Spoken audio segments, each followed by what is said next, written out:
Hello दोस्तों, तो कैसे हैं आप लोग? आशा करते हैं कि आप लोग अच्छे होंगे और अपनी पढ़ाई बहुत अच्छे तरीके से कर रहे होंगे। तो चलिए, जैसा कि हम लोग कक्षा 6 की एनसीईआरटी का रिवीजन कर रहे थे और इसी की मतलब श्रेणी में हम लोग यहाँ पर पहुँच चुके थे। मतलब यहाँ तक तो हो चुका था और इसके बाद यहाँ पर करना है।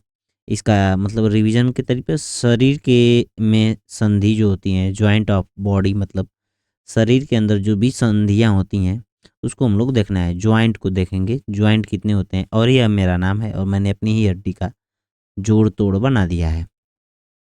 तो चलिए देखते हैं और इसमें क्या है और क्या नहीं है, उसको देखेंगे और सीखेंगे। तो देखिए, जॉइंट कितने प्रकार के होते हैं। जॉइंट मुख्यतः 3 प्रकार के होते हैं, जैसे कंदुक खलिका जोड़ बोलते हैं, कंदुक खलिका जोड़ बोलते हैं, फिर कब्जा जोड़ बोलते हैं, फिर उसके बाद अचल जोड़ बोलते हैं।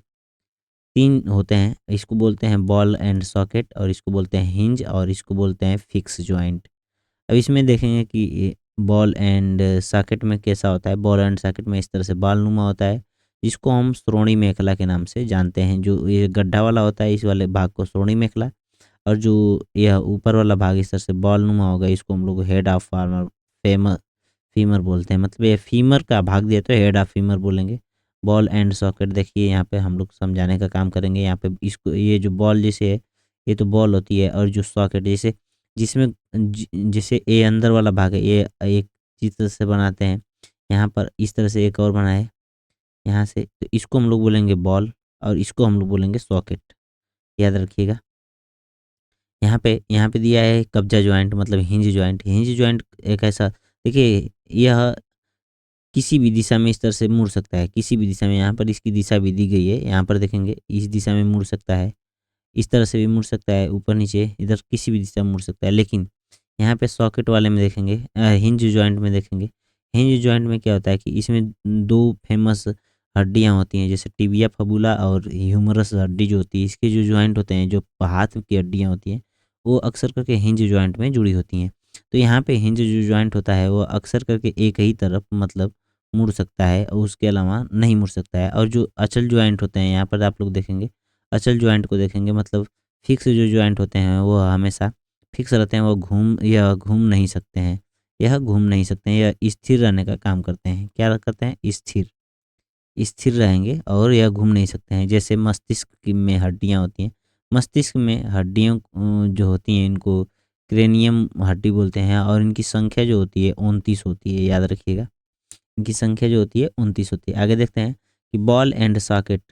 देखिए, यहाँ पर लिखा गया है कि बॉल एंड सॉकेट जोड़ शरीर के का सबसे गतिशील जोड़ जोड़ का प्रकार है, जिसमें एक हड्डी का गोलाकार गेंद का सिरा दूसरी हड्डी का कप जैसा सॉकेट में फिट होता है, जिसे घूर्णन, फ्लेक्सेशन फ्लेक्शन और एक्सटेंशन जैसे कई तलों में गति संभव होती है, जिसके उदाहरण हैं कंधे और कूल्हे। याद रखिएगा, ये सब बहुत नॉर्मली चीज़ें, जो कंधे की हड्डियाँ होती हैं, वो देखेंगे कि इस तरह से, ये मतलब इस तरह से पूरी घूम जाएगी। जिससे बॉलिंग करते हैं लोग, जब गेंद को फेंकते हैं तो इस तरह से एक राउंड पूरा घुमा देते हैं। तो और वह ऊपर नीचे दाएँ बाएँ किसी भी साइड में घूम सकती है। उसके बाद देखेंगे कि बॉल में बोन बोन क्या होता है, हड्डियाँ क्या होती हैं, उसके बारे में देखेंगे। बोन बोन जो होता है, बोन जो शरीर को ढांचा प्रदान करने का काम करता है। ढांचा का मतलब समझते हैं, स्ट्रक्चर। स्ट्रक्चर मतलब प्रदान करता है, स्ट्रक्चर। इसको लोग बोलते हैं स्ट्रक्चर। स्ट्रक्चर स्ट्रक्चर बोलेंगे। स्ट्रक्चर का मतलब समझ, ढांचा का मतलब आप लोग समझ सकते हैं। जैसे हम लोग किसी चीज़ की नींव डालते हैं, नींव नींव डालते हैं, तो उसको हम लोग बोलते हैं कि अभी साँचा बन रहा है या ढांचा बन रहा है। तो उसी चीज़ को बनाने का काम करती है हड्डियाँ। हड्डियों का कठोर होने के कारण टूटती भी हैं, या हड्डियाँ कठोर होती हैं। यह कठोर होने के कारण टूट भी जाती हैं, और जब यह टूट जाती हैं तो हम लोग किस चीज़ का यूज़ करते हैं? पीओपी, प्लास्टर ऑफ पेरिस का यूज़ करते हैं। जिसका मतलब जो मतलब एक जिप्सम से बना होता है, जिप्सम से बना हुआ एक रसायन है। उसके बारे में हम लोग बाद में अध्ययन कर लेंगे जब आएगा तो। अब देखते हैं उपास्थि क्या होता है, कार्टिलेज क्या होता है। छोटे बच्चों में यह ज़्यादा मात्रा में पाया जाता है, और यह जब ज़्यादा मात्रा में पाया जाता है, और यह लचीला भी होता है, क्योंकि जब देखिए यह ज़्यादा मात्रा में पाया जाता है, लचीला भी होता है। इसीलिए जब छोटे बच्चे होते हैं कहीं से भी गिर जाते हैं, ऊँचाई से गिरने पर, ऊँचाई से जब नीचे गिर जाते हैं तो उनकी हड्डियाँ टूटती नहीं हैं। बार-बार दिन में पचासों बार गिरेंगे लेकिन उनकी हड्डियाँ टूटती नहीं हैं।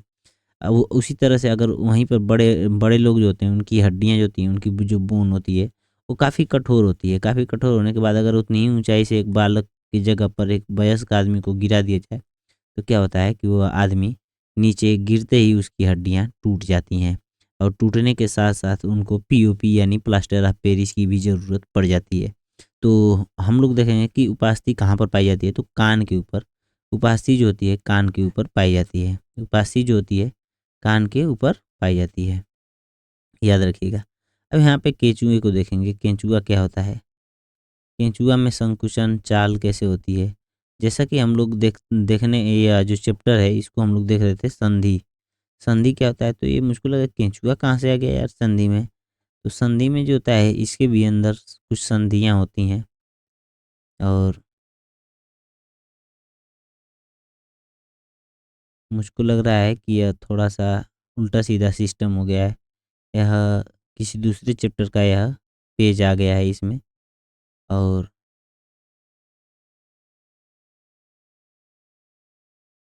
मुझको लग रहा है कि यह दूसरे चैप्टर का पेज आ गया है। चलिए देख लेते हैं इसको भी, इसको पढ़ने से कोई नुकसान तो करेगा नहीं और जैसा कि हम लोग पढ़ रहे हैं तो हड्डियों के बारे में ही पढ़ना चाहिए लेकिन यहाँ पे देखिए केंचुआ के बारे में हम लोग अध्ययन करेंगे। केंचुआ जो है संकुचन चाल से चलता है। संकुचन चाल का मतलब कि ऐसे चलेगा, इस तरह से इसकी बॉडी आगे वाली खींचकर यहाँ पे रुक गई तो ये फिर पीछे वाली भी आगे जाएगी इस तरह से उठते हुए चलेगा। जब आप लोग देखेंगे कि सब्जी हरी सब्जी वाला एक कीड़ा कीटाणु होता है उस तरह से इस तरह से चलेगा, उठ-उठ के चलता है। ऐसे चलेगा तो उठ-उठ के चलता है, तो वही संकोचन चाल होती है।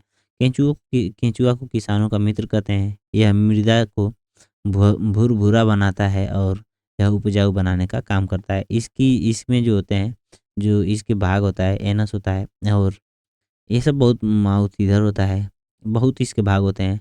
हार्ट की संख्या देख लेते हैं 1, 2, 3, 4, 5, 6 मतलब असंख्य हार्ट भी पाए जाते हैं। याद रखिएगा इसमें जो बहुत ज़्यादा असंख्य मतलब असंख्य नहीं कह सकते हैं, कुछ ज़्यादा ही आगे वाले चैप्टरों में पाया जा मतलब इस केंचुए को दर्शाया। घोंघा को देखेंगे, घोंघा एक जो है आर्थ्रोपोडा संघ का जंतु है। आर्थ्रोपोडा संघ का जंतु है, याद रखिएगा आर्थ्रोपोडा संघ का जंतु है। आर्थ्रोपोडा आर्थ्रोपोडा इसकी बाह्य कंकाल होती है। बाह्य कंकाल जो होता है, देखिए यह कंकाल ही चैप्टर का मतलब है, चैप्टर का यह सवाल है, मैं थोड़ा सा भटक गया था। अब देखते हैं कि यहाँ पे इसका बाह्य कंकाल जो होता है कैल्शियम कार्बोनेट का बना होता है, जो मानव का जिसे बाह्य कंकाल में मानव जो होता है, बाह्य कंकाल में मानव में कौन सा अंग पाया जाता है, तो नाखून होता है और बाल पाया जाता है। तो मानव में पूछेगा कि बाह्य कंकाल कौन होता है, तो मानव में बाह्य कंकाल जो होता है, मानव में बाह्य कंकाल नाखून होता है और बाल होता है, याद रखिएगा। इसके पैर जो होते हैं लहराते हुए चलते हैं। इसके पैर देखेंगे तो इस तरह से लहराते हुए चलेंगे, इस तरह से पूरी लहर लहर करते हुए चलेंगे। तिलचट्टा के बारे में देखेंगे, तिलचट्टा के हृदय में 13 चैम्बर होते हैं। यह आर्थ्रोपोडा संघ का जंतु है। इसके 3 जोड़ी पैर होते हैं। याद रखिएगा कि यह कीट कीट के कीट मतलब कीट वर्ग में आता है। जिसके 3 जोड़ी पैर होते हैं वह कीट वर्ग में आता है और जिसके 4 जोड़ी पैर होते हैं वह कीट वर्ग में नहीं आते हैं। कीट वर्ग में कौन-कौन से जंतु आते हैं, मतलब कीट आते हैं, मधुमक्खी आता है, मक्खी आता है और मच्छर आता है और यह तिलचट्टा आता है।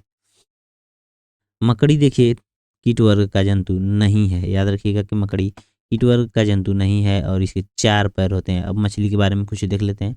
मछली में देखेंगे तो मछली का शरीर की बनावट जो होती है एक नाव के जैसे होती है। नाव का मतलब समझ रहे हैं? नाव कुछ इस तरह से होती है, इस तरह से नुकीली होती है, मतलब आगे से इस तरह से होती है, इस तरह से नुकीली होती है, इधर से भी आगे और पीछे दोनों तरफ से नुकीली होती है। तो इसका शरीर भी नाव के जैसे होता है। सिर और पूँछ नुकीले होते हैं। पूँछ देखिए यहाँ पे इसकी पूँछ होती है यह और यह सब गलफड़ा जो होता है इस तरह से मुड़ा हुआ होता है। इस तरह से बार-बार इस तरह से मुड़े हुए होता है और यह मछली जो होती है साँस यहीं से लेती है। साँस यहीं से लेने का काम करती है। साँस लेने का काम करती है। आगे देखते हैं कि मछली से संबंधित मछली में जो सल्क पाए जाते हैं, सल्क क्या काम करते हैं? जो मछली में सल्क पाए जाते हैं वो सल्क मछली को घर्षण से बचाने का काम करते हैं। पंख जो होते हैं तैरने के में सहायक होते हैं, तैरने में सहायक होते हैं और मछली जो है गिल या गलफड़े से साँस लेने का काम करती है। मछली जो होती है इसका शरीर जो होता है स्ट्रीमलाइन्ड बॉडी मतलब इंग्लिश में बोलेंगे और यह इसका शरीर होता है धारा रेखीय शरीर होता है या तैरने में सहायक होता है। अगर इसका शरीर ऐसा नहीं रहता तो यह तैर नहीं पाता। जैसे आप लोग समझ सकते हैं घोंघा, घोंघा का शरीर कुछ इस तरह से था और ये ज़्यादा तैर नहीं सकता है, समझ रहे हैं? और केकड़ा देखे होंगे इन सब का। साँप ले देख लीजिए, साँप आप लोग अगर नहीं देखे होंगे तो यह साँप रहा, एकदम जैसे लग रहा है कि कोबरा है और यह कोबरा साँप अगर आप लोग नहीं देखे होंगे तो देख लीजिए। क्योंकि अगर कोबरा साँप अगर आप लोगों के सामने आ गया तो सबकी हालत ख़राब होने वाली है। तो साँप देखिए साँप से क्या मतलब कैसे चलता है, साँप में क्या स्ट्रक्चर होता है। तो यह जो साँप है इसको हम लोग गाँव में बोलते हैं कोबरा। कोबरा साँप बोला जाता है और यह कोबरा साँप फिसलते हुए चलता है यानी रेंगते हुए चलता है, रेंगते हुए चलता है और यह इसके मेरुदंड जो होते हैं लंबा होता है। इसमें पेशियाँ क्षीण होती हैं मतलब कम होती हैं और असंख्य जुड़ी हुई होती हैं मतलब छोटी-छोटी पेशियाँ होंगी लेकिन जुड़ी हुई होती हैं, असंख्य जुड़ी हुई होती हैं। इसमें आप लोग देखे होंगे साँप की स्ट्रक्चर होता है। अब देखते हैं यह इनके इनका नाम तो आप लोग सुने होंगे। यह हैं अरस्तू, क्या नाम है इनका? अरस्तू, अरस्तू, अरस्तू इनका नाम है और इनको हम लोग बोलते हैं बायोलॉजी के फादर मतलब जीव विज्ञान के और जूलॉजी के फादर, जंतु विज्ञान, जीव विज्ञान के जनक माने जाते हैं। और यह इनकी एक बुक थी एनिमल गेट ऑफ एनिमल नाम की बुक थी इनकी। इसी बुक में इन्होंने एनिमल के बारे में बहुत ज़्यादा रिसर्च को लिखा था। और इनकी एक बहुत महत्वपूर्ण मतलब कहावत है कि शिक्षा की जड़ें कड़वी होती हैं, लेकिन फल मीठा होता है। तो शिक्षा सही में बहुत कड़वी होती है। यदि लोगों को नींद लगती है, तो नींद से डरने से ही मतलब नींद से लड़ने पर ही सफलता प्राप्त होती है। आगे देखेंगे सजीव और उनका परिवेश क्या होता है। सजीव और उनका परिवेश में देखेंगे आवास एवं अनुकूलन से संबंधित कुछ जानकारी देखेंगे कि आवास और अनुकूलन कैसे होता है। समुद्र में जंतु तथा पौधे लवणीय जल में रहते हैं, लेकिन वही जो पौधे हैं जो समुद्र के जंतु और पौधों को अगर हम लोग ज़मीन पर ला दें तो उनका अनुकूलन बिगड़ जाएगा और वह मर जाते हैं। इसी तरह से हम लोग जो जीव जो स्थल पर रहते हैं उनको डायरेक्ट समुद्र में डाल दिया जाए तो भी मर जाएँगे क्योंकि उनका अनुकूलन सही से नहीं बन पाता है। आगे देखेंगे कि देखिए समुद्र का जल और जंतु और पौधे क्या होते हैं, जल में ऑक्सीजन का यूज़ करते हैं। ऑक्सीजन का यूज़ जो होता है जलीय ऑक्सीजन का यूज़ करते हैं। जलीय ऑक्सीजन का यूज़ करने के कारण वह ज़िंदा रहते हैं। जो जल में ऑक्सीजन होता है उसका भरपूर यूज़ करते हैं। जो जीव-जंतु होते हैं, जो पानी के अंदर डूबे हुए जीव-जंतु होते हैं जैसे शैवाल, मछली ये सब जो जीव होते हैं पौधे होते हैं सब भी ऑक्सीजन का यूज़ करते हैं। ये याद रखिएगा। मरुस्थल से संबंधित कुछ चीज़ों को देखते हैं। मरुस्थल क्या होता है कि मरुस्थल जो होता है यह एक जल्दी से गर्म होता है और यह जल्दी से ठंडा भी हो जाता है। आप लोग पढ़े होंगे किरचाफ का नियम।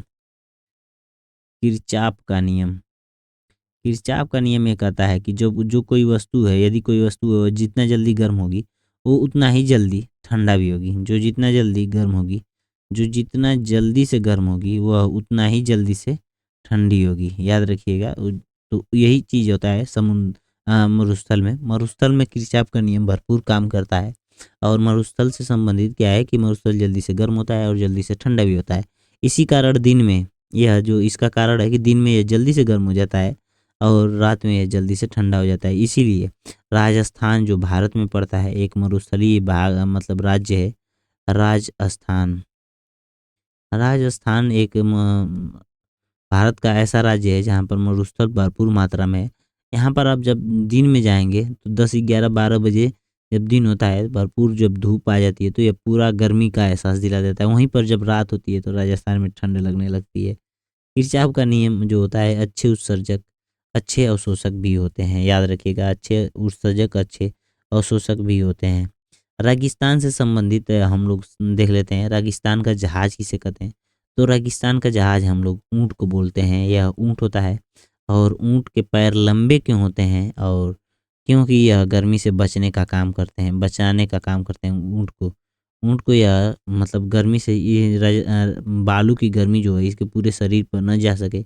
अगर पूरे शरीर पर जाएगी तो इसको पसीना होगा, इसके पसीने से पानी बाहर चला जाएगा, जब पानी बाहर चला जाएगा तो इसको बार-बार पानी पीने का मन करेगा और जब बार-बार पानी पिएगा तो यह इसको प्यास लगेगी और प्यास लगेगी तो यह पानी न मिलने पर मर जाएगा, क्योंकि रेगिस्तान में पानी नहीं मिलता है।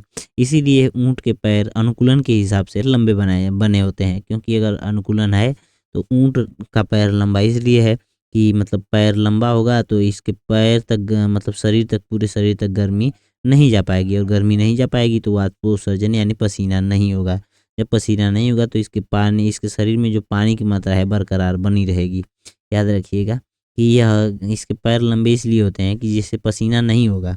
इसके पैर पैर लंबे होने से इसके शरीर में पसीना नहीं होगा और इसका मल जो होता है शुष्क हो जाता है, होता है। आगे देखते हैं। देखिए यहाँ पे ये ऊँट जो है इतना दिन तक जीवित इसलिए, मतलब पानी बिना इसलिए जिंदा हो सकता है। इसको पसीना बहुत कम होता है, मतलब ना के बराबर होता है और इसका मल जो होता है, जो जिसको गांव में देखेंगे तो गांव की जो बकरियां होती हैं उनका मल जो होता है इस तरह से गोल गोल होता है, उस इसी तरह से कुछ सूखा सूखा इसका भी मल होता है। याद रखिएगा, मतलब ऊँट का। तो इसीलिए मतलब पानी का बहुत कम अवशोषण कर, मतलब पानी बहुत कम यूज करता है। आगे देखते हैं जिन विशिष्ट संरचना एवं स्वभाव की उपस्थिति के कारण। आगे देखते हैं एक चीज़, थोड़ा सा कलर चेंज कर लूँ यहाँ पे। कौन सा एक कलर, काला कलर। जिन विशिष्ट संरचनाओं एवं स्वभाव की उपस्थिति किसी पौधा अथवा जंतु को उसके परिवेश परिवेश में रहने योग्य बनाती है, उसको हम लोग क्या कहते हैं? अनुकूलन कहते हैं। अनुकूलन का मतलब मैंने आप लोगों को ऊपर ही समझा दिया कि जैसे को यदि हम लोग ऊँट को यदि हम लोग सीधा सीधा क्या करें कि हिमालय पहाड़ की तरफ लेके चले जाएँ, हिमालय की तरफ लेके चले जाएँगे, तो यह जीवित नहीं रह पाएगा, क्योंकि वहाँ पर ज़्यादा सर्दी होती है। वहाँ पर ज़्यादा सर्दी होती है और सर्दी के कारण यह ऊँट मर जाएगा। और यहीं पर हिमालय पहाड़ों पर पाई जाने वाली एक बकरी होती है जिसका नाम होता है पश्मीना बकरी।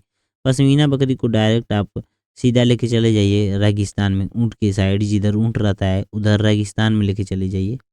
रेगिस्तान में लेके चले जाएँगे तो यह पश्मीना बकरी भी टाँ-टाँ फिस हो जाएगी, तुरंत मर के उलट जाएगी, गिर जाएगी। लोग बोलते हैं उलट जाएगी, मतलब उल्टी हो जाएगी, पैर-वैर ऊपर कर लेगी, मर जाएगी यार, सीधा बोल दो। किसी सजीव का वह परिवेश जिसमें वह रहता है उसको हम लोग क्या बोलते हैं? आवास बोलते हैं। जैसे हम लोग जहाँ पर रहते हैं तो बोलते हैं कि मोदी जी ने आवास दिया है, लेकिन हम लोग को मोदी जी ने अनुकूलन नहीं दिया है। याद रखिएगा, अनुकूलन और आवास में बहुत अंतर होता है। आवास तो दे सकते हैं लेकिन अनुकूलन अपने हिसाब से बनाना पड़ता है, क्योंकि जम्मू कश्मीर के लोगों को यदि हम लोग सीधे उत्तर प्रदेश की साइड लेकर चले आएँ तो वो लोग ज़्यादा मतलब गर्मी को बर्दाश्त नहीं कर पाएँगे। लेकिन वहीं पर यदि हम लोग उत्तर प्रदेश के आदमी को सीधे राजस्थान में लेके चले जाएँ तो वो भी आदमी सही से जीवित नहीं रह सकता है, क्योंकि अनुकूलन नहीं होगा। उसी तरह से हम लोग आवास के बारे में समझते हैं। आवास क्या होता है?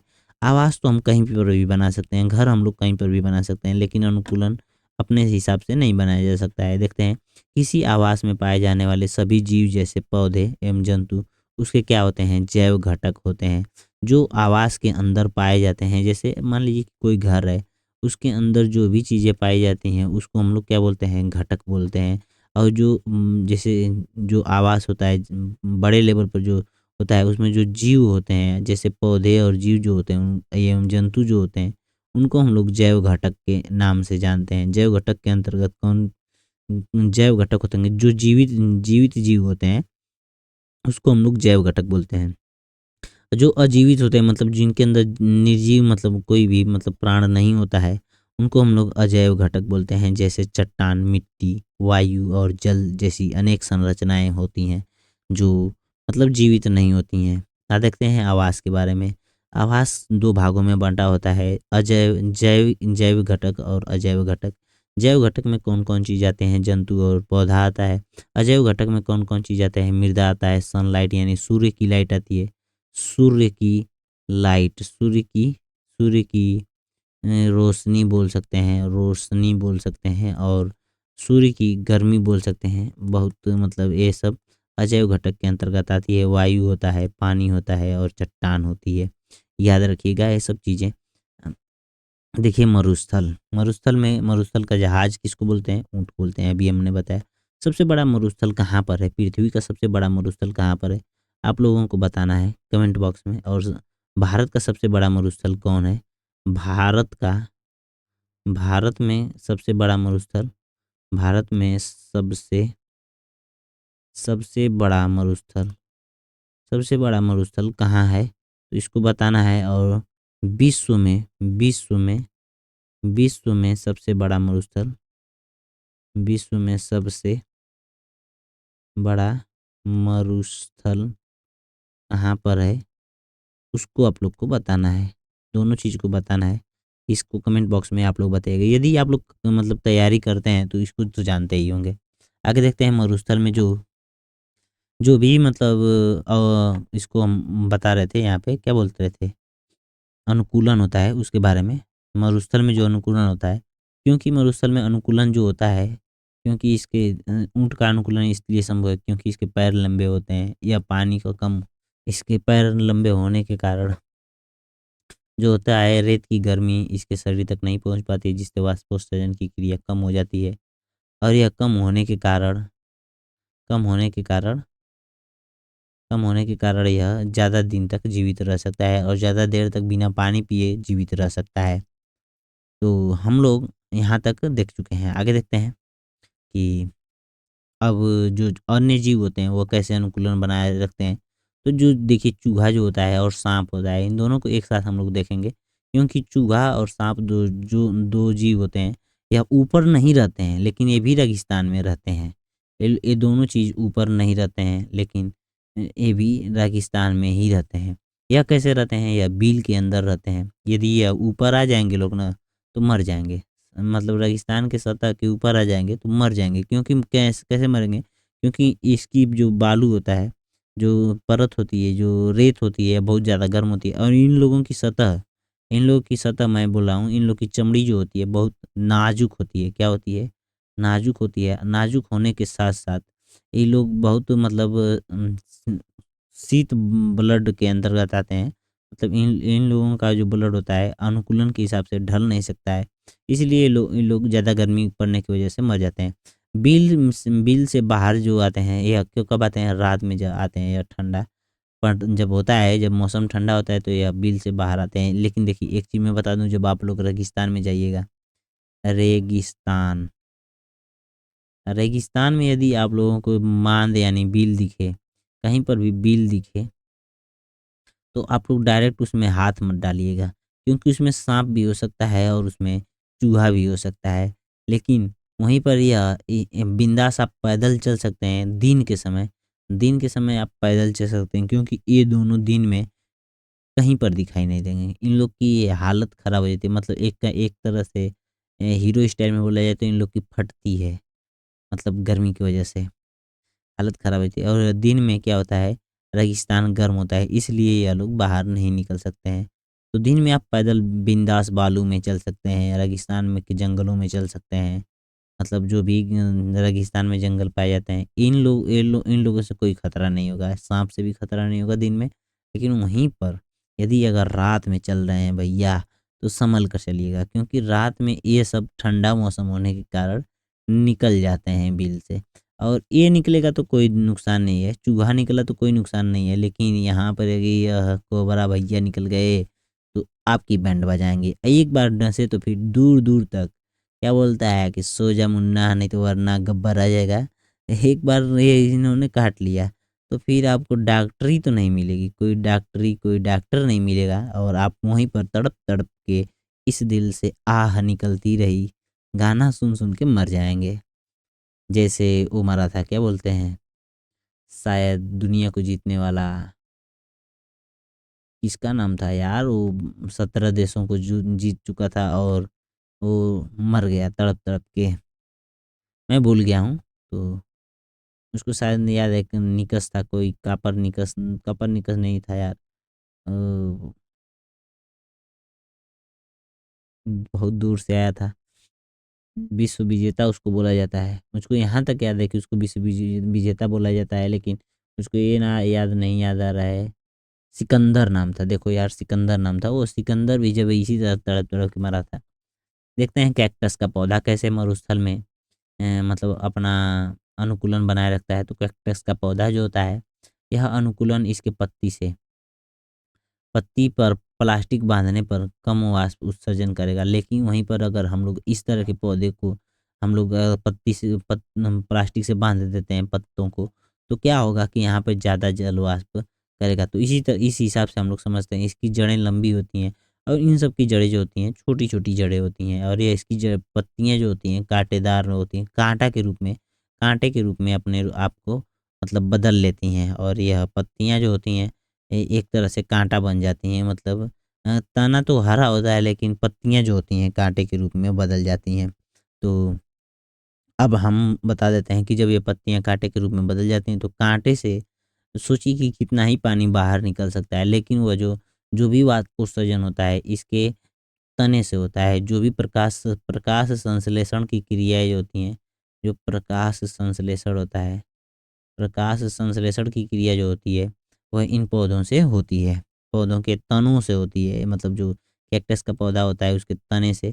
और जो ये हरा वाला भाग दिख रहा है, यह हरा वाला जो भी भाग दिख रहा है, ये सभी इसका क्या होता है, पत्ती नहीं होती है। ये इस भ्रम में मत रहिएगा कि यह पत्ती है। जो पत्ती होती है वो उसके काँटे के रूप में, जो नुकीले-नुकीले काँटे हैं या छोटे-छोटे, इन इन सब के रूप में बदल जाती है। लेकिन जो यह हरा वाला भाग दिख रहा है, यह इसका क्या होता है, तना होता है। याद रखिएगा कैक्टस में। और यह इसीलिए मतलब जो वाष्पोत्सर्जन की क्रिया कम होती है, जड़ें अंदर तक धँसी रहती हैं, इसलिए यह मतलब अनुकूलन बनाए रखता है। आगे देखते हैं पर्वतीय पौधों के बारे में। पर्वतीय पौधे कैसे अनुकूलन बनाए रखते हैं? तो पर्वतीय पौधे जो होते हैं, पर्वतीय पौधों में जो होता है वातावरण ठंडा होता है, पत्तियाँ नुकीली होती हैं। और पत्तियाँ नुकीली इसलिए होती हैं क्योंकि बर्फ़ जब गिरता है तो नुकीली पत्तियाँ होने के कारण ये पत्तियाँ जल्दी से झड़ नहीं पाती हैं, मतलब टूटती नहीं है। अगर वहीं पर आप लोग उत्तर प्रदेश यानी जो उत्तरी दक्षिणी भाग में जो भी पौधे पाए जाते हैं, उनके पत्ते बहुत बड़े-बड़े इस तरह से खूब बड़े-बड़े होंगे। और इस पर सोचिए जहाँ पर इस तरह से खूब बड़े-बड़े पत्ते हैं पौधों के, तो वहाँ पे अगर मान लीजिए कि एक पेड़ बना रहे हैं और यहाँ पे इस तरह से खूब बड़ा-बड़ा पत्ता है, और तो इस पर यदि बर्फ़ गिरेगी तो इस पत्ते को ज़्यादा नुकसान होगा। और जब पत्ते को नुकसान होगा तो आप लोग समझते हैं पत्ते प्रकाश संश्लेषण करते हैं, और जब प्रकाश संश्लेषण में बाधा आएगी तो वह पौधा जल्दी विकास नहीं कर पाएगा। वहीं पर इसकी पत्तियाँ, जो पर्वतीय क्षेत्र होता है, इसकी पत्तियाँ जो होती हैं नुकीली होती हैं, और नुकीली होने के कारण जब बर्फ़बारी होती है तो यह पत्तियाँ जल्दी से खराब नहीं होती हैं। और यह पेड़ जो होते हैं शंकु आकार होते हैं, जैसे इस तरह से पौधा है, शंकु के आकार में होती हैं। और इसकी शाखाएँ जो होती हैं तिरछी होती हैं और सुई-नुमा पत्तियाँ होती हैं। ये सब बातों पर ध्यान रखिएगा। देखिए पर्वतीय जंतु कैसे अनुकूलन करते हैं, उनके बारे में देखेंगे कि इनकी जो त्वचा होती है बहुत मोटी होती है। इनकी त्वचा जो होती है बहुत मोटी होती है, और इनके शरीर पर बाल मतलब बहुत ज़्यादा मात्रा में पाए जाते हैं। इनके शरीर पर बहुत ज़्यादा मात्रा में बाल पाए जाते हैं।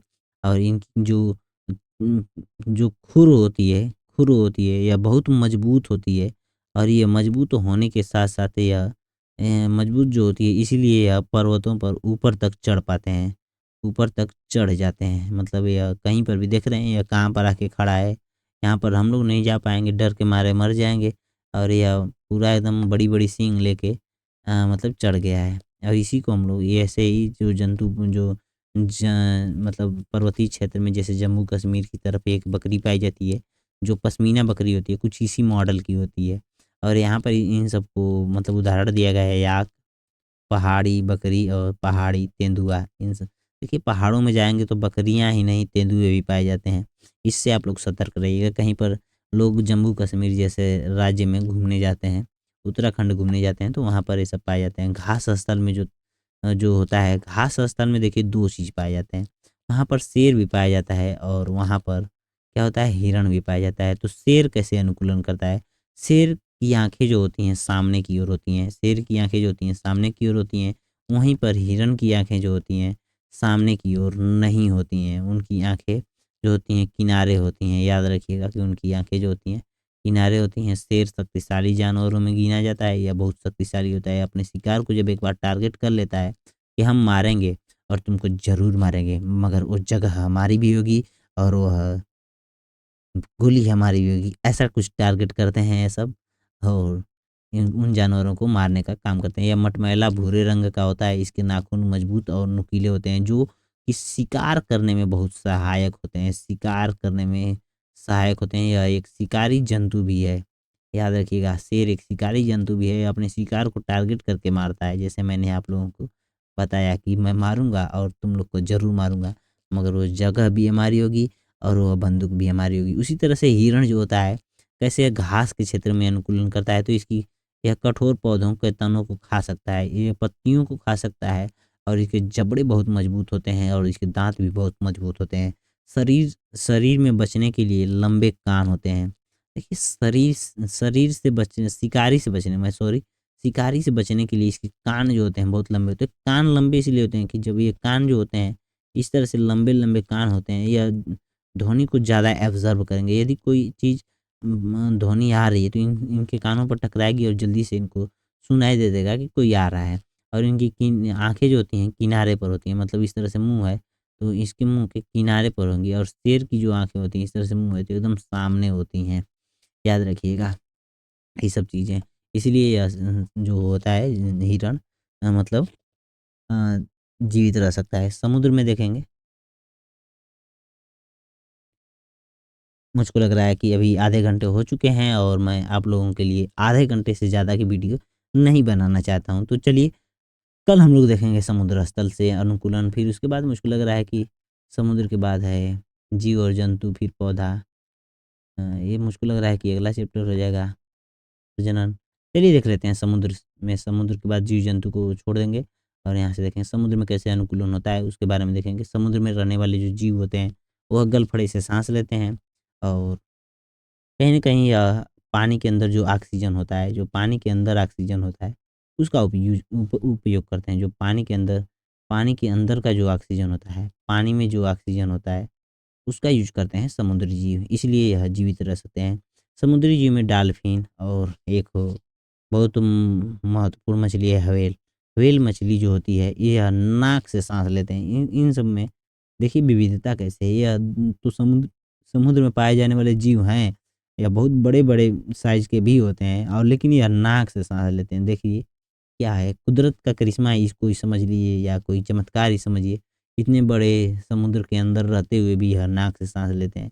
इनके लिए गलफड़ा नहीं होता है और यह साँस लेती हैं, यह वात छिद्र मतलब इनके नाक के ऊपर इस तरह से, जैसे यह हवेल मछली का मैं मुँह बना दिया यहाँ पे, आँख बना दी, इस तरह से बना दिया मान लीजिए। इसके ऊपर नाक, यहाँ पे नाक पर इस तरह से ऊपर के साइड यहाँ पे छिद्र होता है, छोटे-छोटे छिद्र होते हैं, मतलब इससे साँस लेते हैं और यह इनके दोनों गलफड़े नहीं होते हैं। इन इन दोनों में गलफड़े नहीं होते हैं। मतलब व्हेल मछली और डॉल्फ़िन में गलफड़े नहीं होते हैं। याद रखिए कि जलीय पौधे भी सभी भाग जल में वृद्धि करते हैं। जलीय पौधे जो होते हैं, जो जल में डूबे हुए होते हैं, उनको हम लोग जलीय पौधे बोलते हैं और जलीय पौधे के सभी भाग जो होते हैं, पूरी तरह से जल में डूबे होने के साथ-साथ वह जल की ऑक्सीजन को ग्रहण करते हैं। तो चलिए दोस्तों, मुझको लग रहा है कि यह पूरी तरह से कंप्लीट हो चुका है और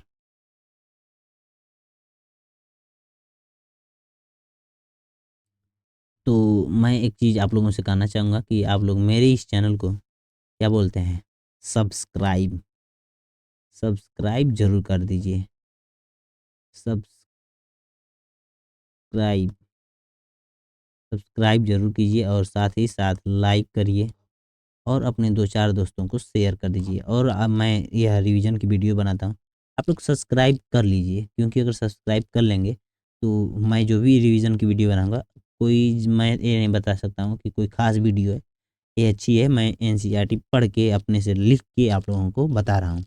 तो चलिए मिलते हैं, सब्सक्राइब ज़रूर कर लीजिएगा।